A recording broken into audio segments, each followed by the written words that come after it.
Hey everybody, what's going on? We're back. It's been like 6 months. I just went back and looked at the last episode and it was 6 months ago. It's freaking crazy to me how much time passes and how quickly it passes.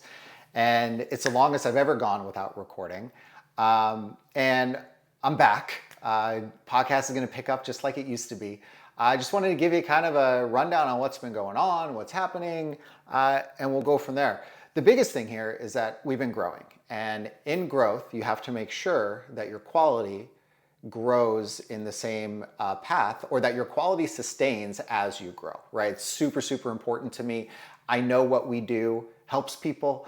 I know the way that we do it helps people, and I know that if we get off of that and we grow in a way where quality doesn't match what we're able to do, then we're actually not doing what we're supposed to be doing, right? And so I really was dedicating a lot of time in the last several months to making sure that everything is always staying up to quality throughout the inspection process and beyond.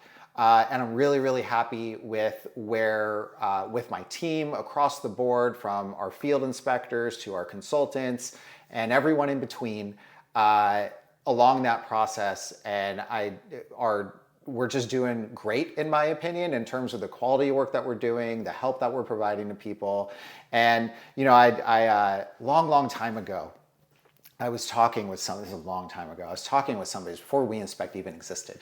They were like, well, how do you have other people do this, right? Because you can't have a business if you're the only one that does it. And my response was, I think I'm the only one that can do it well. So naive at the time. And there's nobody else out there that does it like the way that we do it. And I don't know how. And the guy looked at me, he's like, if you really want to have the impact that you say that you want to have on the world and on people's health, then you need to figure out how to get whatever's in your head out and be able to get other people to do what you do the exact same way. And unless you can do that, you will never do the things that you're talking to me about you're wanting to do. I was talking to him about wanting to, have this impact on the world, seeing how it impacted me, seeing how it impacts others, trying to change the way that all the old heads in our industry talk and jabber all over the place, and give people a path that will actually help them, right? And that's always stuck with me. The guy literally looked at me. He's like, well, if you can't figure out how you are the only one in the world that can do this, then you'll never be able to do that, right? And it was interesting, and it's 100% true, because how do you help more people? You need a team of really good people, and you need a process in place, and you need standards and all those things. And so that's what a lot of the last several months have been around, and I've been working directly with many different segments of my team throughout the business and chunks of time, and really structuring how things are done and reviewing things. I've been working on projects myself over the last several months to really ensure that what I'm coaching on is happening, and all of the things. And so anyways, that's what's been going on, a lot of behind the scenes, just in terms of the business, and why I've pulled myself back from being as public and as available as I used to be. Now that is all settled, and I feel really good about that, it's time now to come back and do this, right? And this podcast, when did I start it? 2020.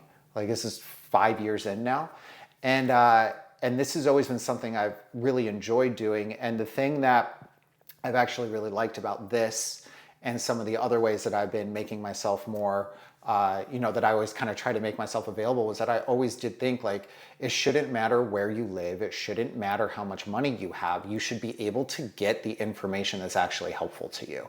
And there's so much information, as a lot of you probably know, that isn't super helpful or isn't super accurate. And that makes it very difficult. So this has always been a passion of mine, to be able to, even if you're not my client, to talk about this stuff and help people kind of navigate their own journeys. And people have reached out over the years and said, I solved my entire mole problem just by listening to your podcast. That is incredible. That is incredible to me. And it's something that I really, really loved, and kind of fell off a little bit, obviously, with what we're doing here, right? Or what I've been working on. Anyways, now we are back. I've been talking about the business, but let's talk about this podcast too, right? Because I will tell you, honestly, I've been feeling a little discouraged about the podcast in that I didn't know what else to talk about. I don't know what else to talk about. And I would even talk with clients. I was like, guys, what do you think? Because a lot of our clients, they listen, right? They listen, they learn. And they're like, wow, I want to work with Brian and his team. Like, they clearly are the ones, right? And then, a lot of that. So a lot of times I'll be talking to clients and I'll ask them, I'm like, I feel like I've kind of done all of it. Like, what else can I do, right? And we've been spending with my team internally, talking to other clients as well, like truly trying to figure out, like, what is the next growth cycle of this podcast specifically, right? Like, what is this going to look like in the future? To where it's still valuable for you guys. It's not like too repetitive. There's some variety in it, but it's all like driving towards the same theme, right? And so when we come back, which is today, I wanted to make sure, along with my team, and let me say this, my team is really like driving this as well with me, right? It's not just me wanting to make sure, it's like we talk together, right? It's like, how do we figure out how to do this and create the next version of this? Because there's so much to talk about, and there's just different ways that we could probably do it, right? So I was feeling kind of burnt out in that I just felt really repetitive. And then I was thinking other people must feel this too. How valuable is this show right now? And that was, I've been kind of feeling that for a while, right? So I'm really excited about like what's going to happen with this show. We're going to be doing a couple things that are changing. A lot of it's going to be similar. One thing that I'm really excited to do is to bring in some of our most seasoned inspectors and team members to be parts of the episodes. I think that there's a lot. You can hear my voice, and my voice is great, I suppose, or whatever, but it's nice to hear other perspectives. I want other people from my team to be highlighted as well, and to be able to share their expertise, and to be able to provide maybe different views of context around things too, beyond the way that I do it all the time. Everyone kind of thinks of things differently. You communicate things a little differently. Any of you who've listened to me for a while know that I'm really big on analogies, and I just come up with them off the top of my head all the time. And maybe 80% of the time they land and 20% they don't. But having other points of view in here, I think will be really helpful. And these are the people, they're in the field every week. They're finding mold in all the places. They're talking with our clients every day. They're getting more real-time feedback in that way as well, that I think would add a lot of value to conversations. So that's one really big thing that's going to happen. Going to be start bringing on people who are on my consulting team, my inspection team, even other areas of the business. The knowledge that we share and move throughout our business has created like this group of individuals who I just feel are very talented, very knowledgeable. And so I want to start bringing them on to share some of that with you guys. And they're going to have some crazy stories to share, I'm sure, and they'll have different ways of talking through stuff. And I think it'll be super helpful, even for question answering, right? Another thing that we're going to start doing, we're going to be bringing on guests. I kind of pulled that back a little bit last year. And we're going to start bringing on guests. We're going to start structuring it a little bit differently. It's not always going to be the same type of guest that was coming. Like, I feel like last year, it was always this, it was very similar. Every doctor that we had that came on we're kind of talking about the same stuff. And while I know that it's helpful, I want to try to broaden that a little bit. I would really love to, to be able to share some insight in different ways, right? And so that's one piece from the medical side, also other experts, and then also people who have gone through their own mold journeys themselves. I think that piece is really important.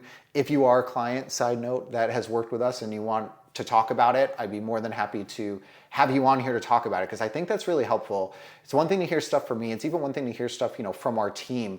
But when you hear somebody who's actually gone through it, it can bring a whole different point of view to stuff, right?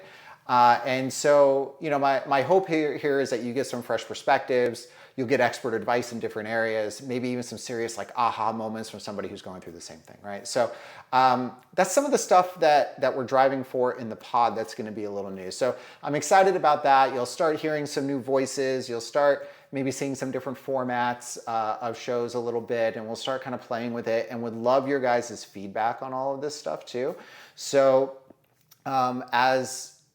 as we're going through this, comments would be amazing. Like, let me know what you think about certain things in episodes. The commenting in the pod is great.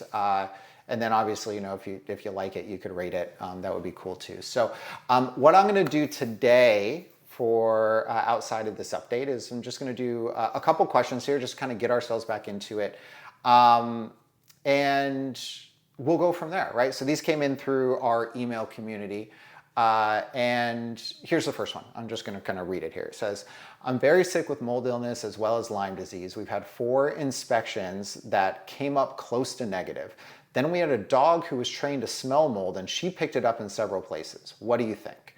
We're unsure how to proceed and we're living in the guest house, which was recently built.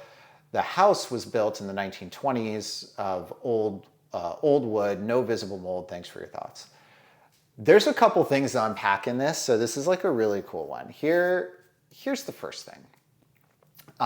Let's talk about I've had multiple inspections and like that whole thing of it, right? I feel like I've gone through this, but hey, I haven't talked to you in 6 months, so let me beat the drum again real quick. The normal path that I've seen that most people go through when they go through the mold journey is they realize that mold's impacting your health in some way. Sometimes it's going to a doctor, sometimes you're doing your own research, like whatever it is. And then you're like, okay, I need to go figure out, I need to have a mold inspection, right? And then you go onto Yelp and you go onto here and there and you look for 5-star mold inspectors and you're like, oh, they have 5 stars, they must be good. And then they come in and they tell you that everything is fine. And what they do is they do an air sample in a couple rooms here or there and like, oh, your air quality is great, everything's fine. And then you think because they're certified and they have ratings and all these things that must be true, right? And so this person, they said they had 4 inspections that came up close to negative, right? And this is like a pretty common thing that happens. Now, I'll give you my top line on it. I won't go crazy into this. The reason that mold inspections fail and the reason that all of these inspectors that come in aren't able to find stuff is because they don't know what they're looking for, right? And I think that is the big thing. Most inspectors believe that if there's no water, there can't be mold. I understand why they think that, because technically you need water for mold to grow, right? But here's the thing is that you don't need water for mold to stay. And that is like, if there's one thing to take away from anything that I've ever said, it is that. It is mold does not need water to stay. And so think about it. You have a plant, you water the plant grows, you stop watering the plant, what does the plant do?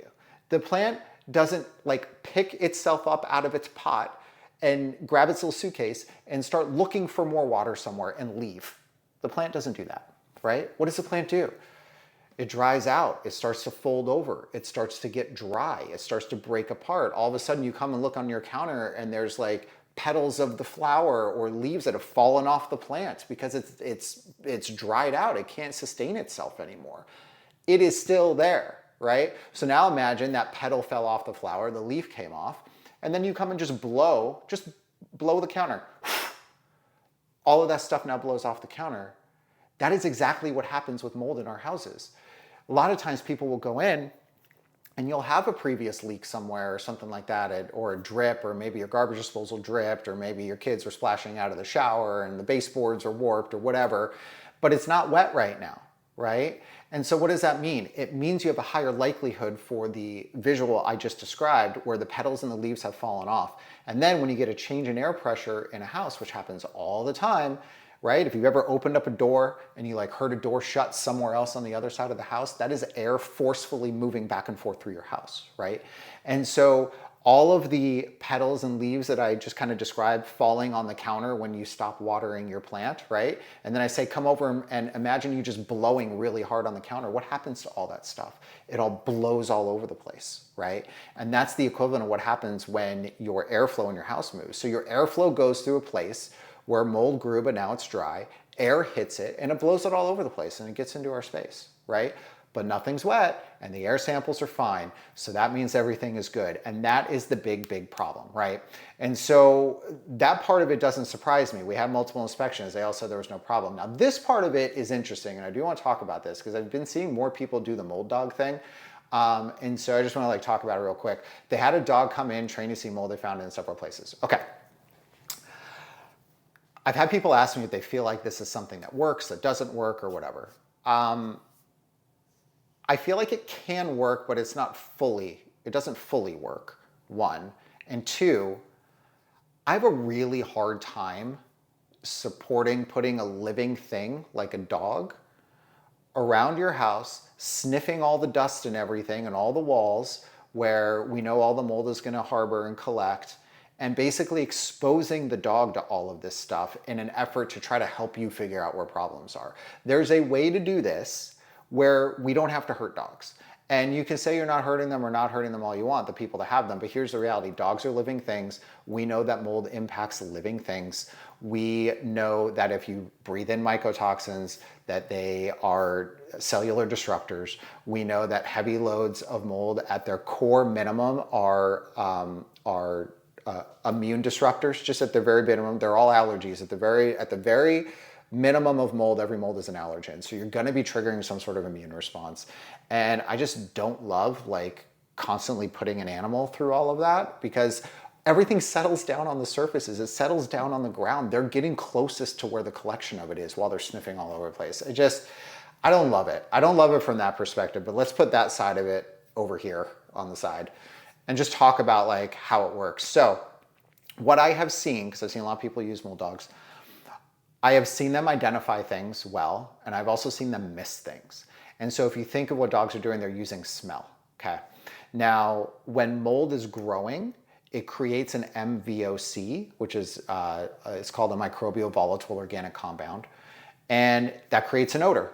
So when you walk into a house and you smell that musty smell, that's actually an off-gassing from the mold colony, and that's an odor, right? So dogs' noses are trained to smell things, okay? Now, they're going to smell much stronger than we are, so they might be able to pick up on some of those things where our normal nose might not, right? And as far as mycotoxins go, I don't know if they're a chemical. I don't know if they have a particular odor that we can or can't pick up on, frankly, right?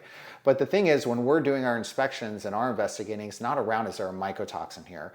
A mycotoxin is a byproduct of mold growing, right? So the concern isn't, is there a mycotoxin in this wall, in this ceiling, in this cabinet, and whatever. The concern is there mold in this ceiling, in this wall, in this cabinet, whatever, right? And so the thing that I have seen with them is when they flag something, almost all the time there's a problem there. So like there's something there. But I've also seen when we come in and do inspections after the mold dog has come, see a lot of times what happens is just like this. It's like, hey, we had a mold dog come, they flagged a bunch of stuff. Here's the problem with the mold dog. They don't test anything, right? So you don't actually know what's behind a certain place. Now, some of you might say, well, if you just told me that they're usually right on that stuff, then what's it matter? It matters because what are you gonna remediate and how are you gonna remediate it, right? Let's say the dog goes through and flags 20 walls, which I've seen. Walls, window areas, HVAC vents, all these things. Your plan of attack is one of two things. I'm just gonna remediate everything the dog flagged. That is a huge remediation bill. Or, hey, let's test the areas, and this is typically what people want to have done when we start talking about it. I wanna test all the areas the dog flagged, because I wanna see which ones are like really severe as compared to other ones, and I wanna prioritize what I'm gonna run at, which is what I would always wanna do too, right? Like, think 80-20 rule, what's the worst? Let's run at that first, right? And think of it that way.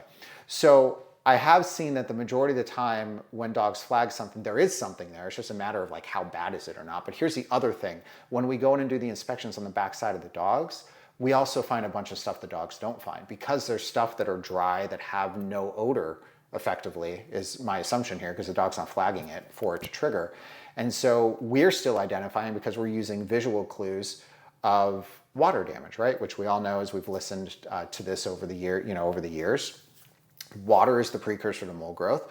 Most mold problems we find are in places that are not currently wet right now. So we have to look for things like bubbling paint, cracking, warping, separating, these things that indicate potential moisture intrusion. And we know that if water was there at one point and then mold grew and then the water went away, that the mold is still there, just like I talked about at the top, right? And so a lot of times what happens is that we end up like adding to what the mold dog found, but even through that, a lot of the things that the mold dog found still has the clues, right? So like when I look at it, I would probably bypass the dog and just go straight to the inspection, because if you think about what you're doing, you're paying for the dog to come out, right? So there's an extra cost that's happening with the dog. And then you actually need testing to verify like what the dog found, and understand which of them are more severe than others so you know what to do afterwards, and get remediation protocols and all that stuff. And all of that stuff happens through the inspection anyway if you're having a good inspection. So the dog cost ends up being an extra cost that at the end of the day probably wasn't really necessary, because when they are flagging stuff, they're generally flagging the same things that we would be seeing, because there's also clues of water damage there, right? So all of that said, the ultimate question is here, we're unsure of how to proceed, right? So what I would do, well, what I would think to do, right? There's a lot of variables in this. There's cost, there's where do you live? Do you love where you live? Do you not love where you live? You know, what's the budget look like where are you at, right? There's a lot of things. But let's just kind of say, hey, we're trying to move forward with this place. We need to know where the problems are, one, and we need to know how significant they are in those areas, and we need to prioritize a plan of attack. That's really what the next step is, right? And so I would be saying you'd want to inspect the whole thing, right? You'd want to tell us where the dog is flagging. So I want to test every area that a dog flagged. Every single time I want to test every area that a dog flagged. Because like I said, they're generally pretty good at it. And it's about what's the level, the concentration level, how severe is it, right? So I'd want to do that. And then obviously we do our own whole assessment anyways, and we're probably going to find other things that are going on. And then let's see like the full scope of what's happening in this place. From that, we can then help prioritize, okay, off of the 10, 15 things that we're seeing, whatever it is, these 3 or 4, these seem to be the worst. So like, as we start talking about how to proceed, really the question is like, do we remediate, do we not? A lot of times that's what that question really means. And the only way to know if you're going to remediate or not is to understand what the scope of the remediation might be and how much it might cost. Because at the end of the day, the cost is the thing that ends up being the driver a lot of times on whether you're going to remediate or not, right? So you start like backing into the real thing that you need to know. The real thing you need to know is where you need to remediate and what it's going to cost to do it. And then you start backtracking from there. In order to know where I need to remediate, I need to test all these things so I can understand how they relate to each other. In order to test the things properly, I need to have a really deep, thorough inspection in the way that we do it, so I can identify the red flags that need to be tested, so then I can figure out the areas that are the most severe, and then I can get our plans and our priorities in place, right? So that would be my suggestion. If you had the dog pick up several things, there's a lot of stuff going on. I will say this, a 1920s house, just inherently there's going to be things that are going on, so that's not a huge surprise. That's a 100-year-old house, okay? So, think about how grandma handled a dishwasher leak.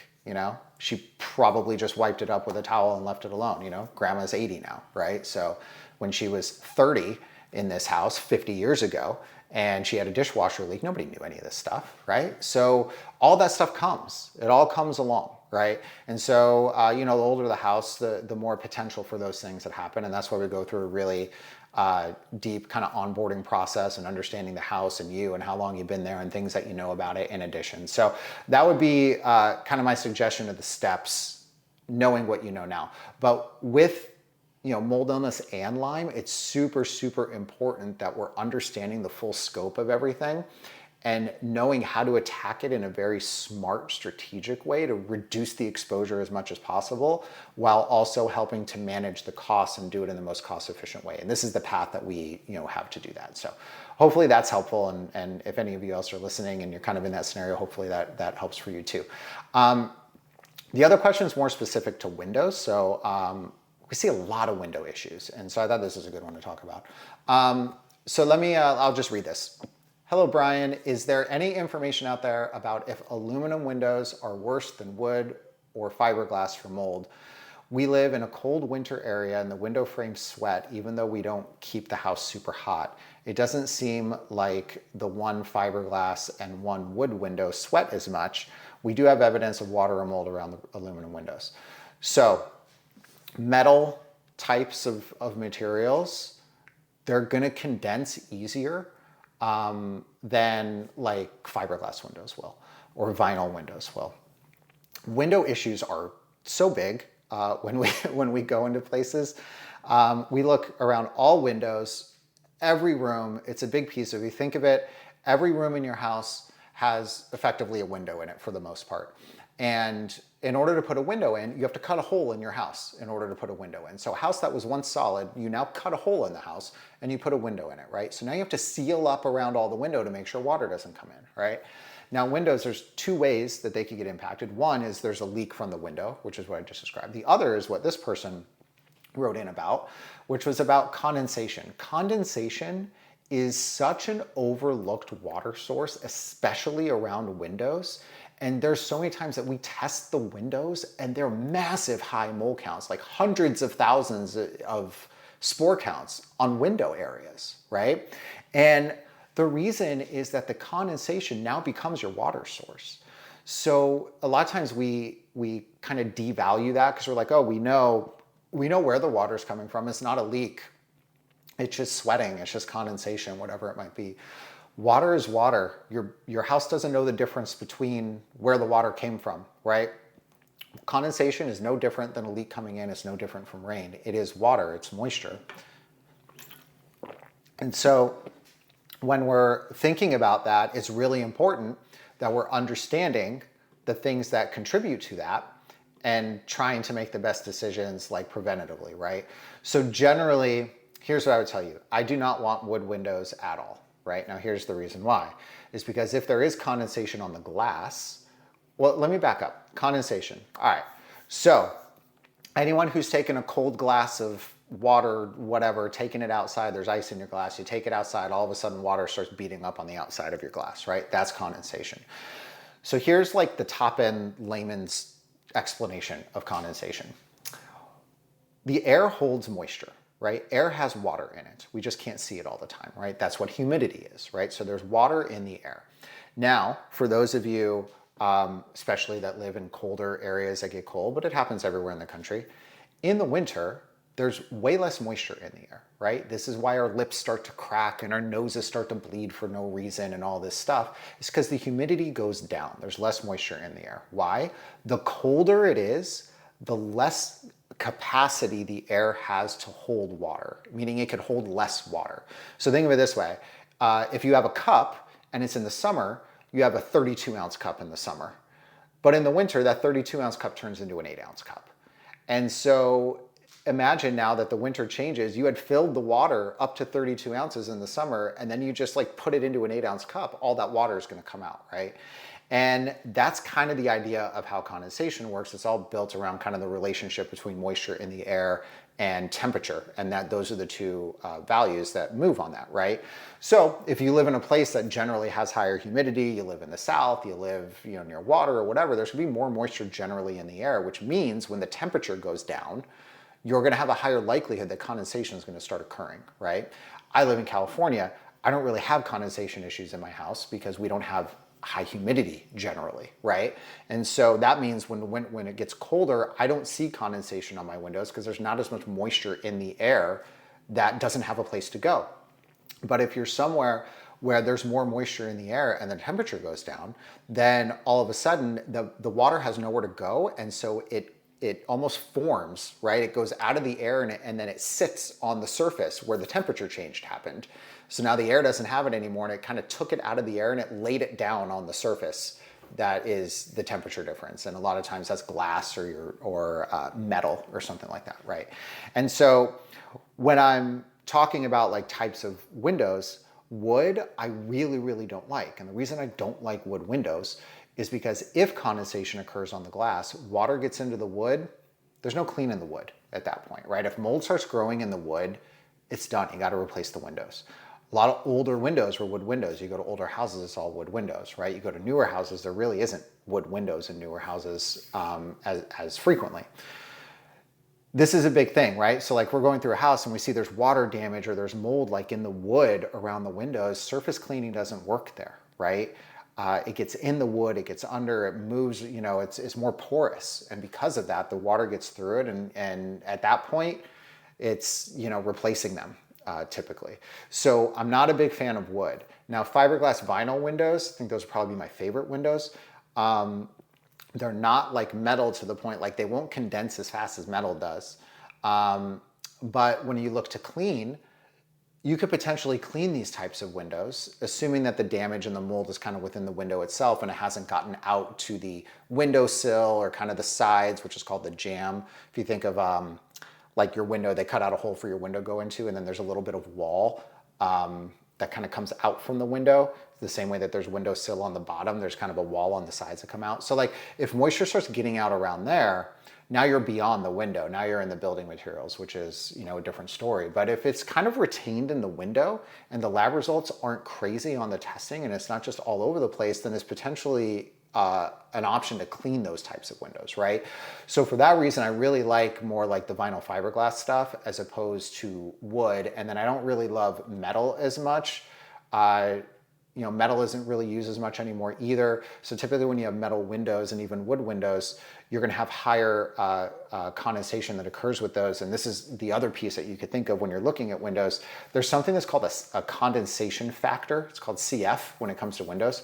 And it's kind of a rating of effectively how insulated is the window, essentially, and how much temperature difference can the window handle and kind of dissipate before it will create a condensation issue, right? So a higher CF rating means that the window's better insulated, means that if it's like cold outside and warm inside, you're not gonna get that big temperature difference on the surface as much. And then because of that, you're not gonna have condensation that forms on it as much. So newer windows, you want higher CF ratings. And generally those are gonna be like fiberglass or vinyl windows. So that would be my kind of thoughts on the windows. When I'm thinking about, okay, what do we do now if I have metal windows, if I whatever, it's really important to understand, is it just the window or is it impacting the windowsill? Is it impacting the side jambs?